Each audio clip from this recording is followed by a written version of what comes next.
Everyone wants to see a reduction in the EU budget. The negotiations have just started. There are 26 other countries. But let's be clear, we're not going to accept a deal that's not good for Britain.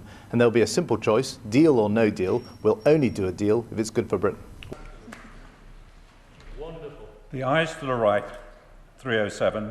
The noes to the left, 294.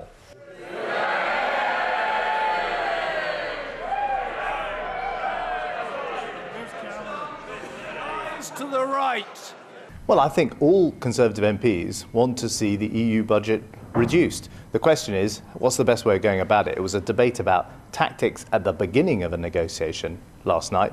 Over the next year, we're going to have a real choice about whether to accept a deal that's good for Britain, and we'll only put that deal to the House of Commons if we think it's good for Britain, or whether to have no deal at all. And so you'll have a simple choice when it comes to the end of the negotiations.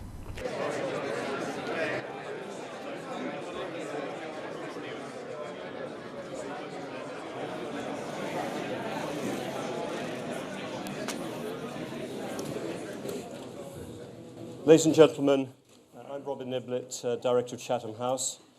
It's my pleasure to welcome you here this morning. I'm especially delighted to be able to welcome Nick Clegg, the Deputy Prime Minister, here to Chatham House. At a particular time, we are at a moment where decisions... Thank you very much. It's wonderful to be back here in Chatham House.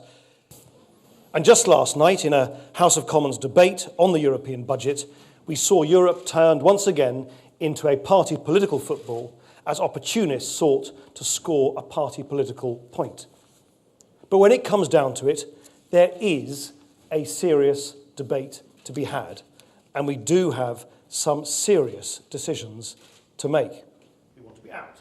We want to repatriate powers, use our veto, keep our pint, save our pound, protect our strongest export market. It's cynical about an acronym winning the Nobel Prize.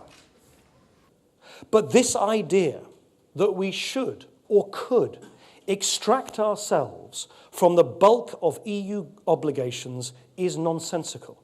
It is wishful thinking to suggest we could effectively give ourselves a free pass to undercut the single market, only then to renegotiate our way back into the laws that suit us. The rest of Europe simply wouldn't have it. Equally cooperating constructively where it is in our national interest to do so.